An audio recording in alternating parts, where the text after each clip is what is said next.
रोमी जैसे नींद से जागी। अब तक वो पूरी तरह से उस आदमी की पालतू बन चुकी थी, इसलिए उसके हुक्म पर उसने हमेशा के लिए एक शानदार स्वीट बुक कर लिया और फिर बार बार यहाँ आकर खुद को उसके हवाले कर दिया। और उस आदमी की मांगे भी और अजीब होती जा रही थी। उसने एक प्लेट में दूध डाला और फिर उस सीईओ को एक कुत्ते की तरह उसे चाटने को कहा। रोमी ने बिना कुछ कहे हर बात मानी और उसे इसमें मजा भी आ रहा था। इसके बाद वो आदमी अचानक बहुत सीरियस हो गया और बोला, मैं तुमसे प्यार करता हूँ, मुझे लगता है तुम यही कहना चाहते हो। ये पहली बार था जब रोमी ने उसे इतना कमजोर देखा था, जिससे वो उसे और भी सच्चा और अपना सा लगने लगा और रोमी उसके प्यार में और भी पागल हो गई। इस पल वो जैसे उसकी पालतू नहीं रही थी, बल्कि एक बड़ी उम्र की आंटी या माँ जैसी भूमिका में आ गई थी। लेकिन उसकी जिंदगी अनजाने में ही और भी ज्यादा उलझती जा रही थी। उसके दिमाग में बस उसी आदमी का ख्याल रहता था और किसी काम में उसका मन नहीं लगता था। जब तक कि एक दिन उसने देखा कि उसकी असिस्टेंट और वो आदमी बहुत करीब है, ये जानते हुए भी कि वो दोनों एक दूसरे के लिए बिल्कुल सही है। रोमी अपनी जलन को रोक नहीं पाई, इसलिए उसने बहुत गुस्से में आकर पूछा, तुम यहाँ क्या कर रहे हो? क्या मतलब है तुम्हारा? तुम यहाँ क्यों हो? क्या तुम इसके साथ हो? हम साथ हैं। ये सब क्या है? क्या तुम क्या चाहते हो मैं क्या कहूँ? नहीं, मैं तुम्हें नहीं बता सकता। हालांकि दोनों ने बात को छिपाने की बहुत कोशिश की, लेकिन असिस्टेंट इतनी बेवकूफ नहीं थी कि वो उनके रिश्ते को समझ न पाए। रोमी ने अपनी बॉस होने की पावर का इस्तेमाल करके उसे चुप रहने को कहा। असिस्टेंट को बहुत निराशा हुई, क्योंकि कभी रोमी उसके लिए और बाकी औरतों के लिए एक मिसाल हुआ करती थी और वो हमेशा उसी की तरह बनना चाहती थी। लेकिन रोमी अपने पुराने सपनों को बहुत पहले भूल चुकी थी। वो क्लब्स के शोर शराबे वाले म्यूजिक में खो गई थी। शराब और हार्मोन के असर में वो बस नीचे गिरती जा रही थी। जब उसे पता चला कि वो आदमी और उसकी असिस्टेंट बस अच्छे दोस्त हैं, तो रोमी को खुशी भी हुई और दुख भी। खुशी इस बात की कि पूरी दुनिया में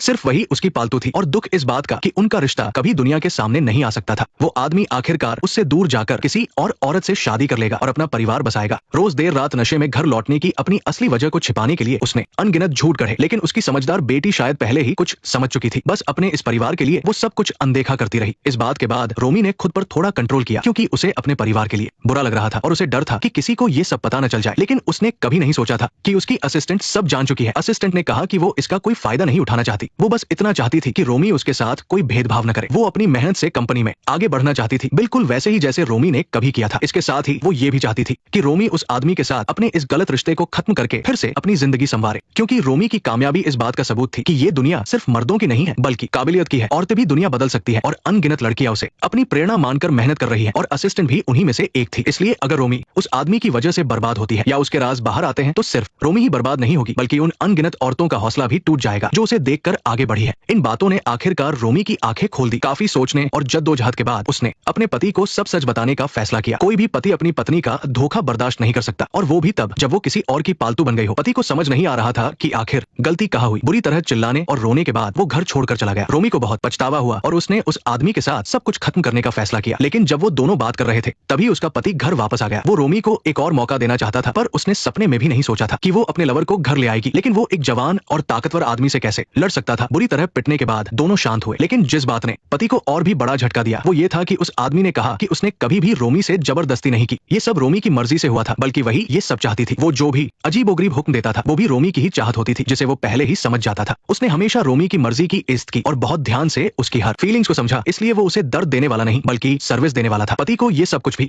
समझ नहीं आ रहा था और वो ये मानने को तैयार नहीं था। गुस्से से उसका दिल दर्द करने लगा। उसे यकीन नहीं हुआ कि जिस पत्नी की उसने जिंदगी भर इतनी इज्जत की, वो बाहर जाकर खुद अपनी इतनी बेइज्जती करवा रही थी। उस दिन के बाद रोमी ने उस आदमी से कभी बात नहीं की और काम पर भी नहीं गई। वो अकेले ही रहने लगी और उसने सब कुछ छोड़ दिया। वो पूरा दिन बस पछतावे और दुख में डूबी रहती थी। उसकी असिस्टेंट ने उसकी जगह ले ली थी और वो बाकी औरतों के लिए एक नई मिसाल बनकर वो सारे काम कर रही थी जो कभी रोमी को करने थे। ये दुनिया किसी के लिए नहीं रुकती और रोमी को भी लोग धीरे धीरे भूलने लगे थे। काफी समय बाद उसकी बेटी खुद उससे मिलने आई और कहा कि परिवार ने उसे माफ कर दिया है। वो चाहते थे कि रोमी फिर से अपनी जिंदगी शुरू करे। रोमी ने अपने पति से सच्चे दिल से माफी मांगी और दोबारा काम पर लौट आई। कुछ लोगों ने उसकी कहानी सुन रखी थी और वो उसके नए मास्टर बनना चाहते थे। इस पर उसने बहुत शांति से जवाब दिया, मेरे इन सबको इतनी आसानी से मना करने की वजह मेरे शौक बदलना नहीं है, बल्कि मुझे मेरा असली मास्टर मिल गया है जो मेरा पति है। मेरी जरूरतें पूरी करने के लिए मेरा पति अब एक मास्टर का रोल निभा रहा है, बिल्कुल वैसे ही जैसा उस आदमी ने कहा था। वो मुझे सजा नहीं दे रहा था, बल्कि वो सर्विस दे रहा था। इन सबको कंट्रोल करने वाली कोई और नहीं, बल्कि रोमी खुद थी। रोमी को आखिरकार वो सब कुछ मिल गया जो वो खुलेआम चाहती थी और अब वो अपनी जिंदगी और भी खुश और रिलैक्स होकर जी रही थी। कहानी यही खत्म होती है। बहुत से लोगों को ये एक अजीब फिल्म लग सकती है, लेकिन मेरे हिसाब से ये फिल्म हवस और गलत रिश्तों के बहाने ताकत के खेल को दिखाती है। ये औरतों की चाहत के जागने पर बात करती है और ऊपर से ये एक बॉस लेडी को कंट्रोल करने की कहानी लगती है, पर असल में ये मर्दों और औरतों के बीच पावर के उलझे हुए खेल को दिखाती है। फिल्म का सबसे बड़ा मैसेज रिश्तों में अलग अलग रोल निभाना है। रोमी ऑफिस में अपने इंटर्न्स की बॉस है, लेकिन अपने लवर के सामने वो एक अच्छी लड़की बनकर उसके हुक्म मानती है। पावर का ये उलटना आम सोच से अलग लगता है, लेकिन ये इसके पीछे की एक बहुत गहरी सच्चाई को दिखाता है। एक इंटर्न का रोमी की हर बात मानकर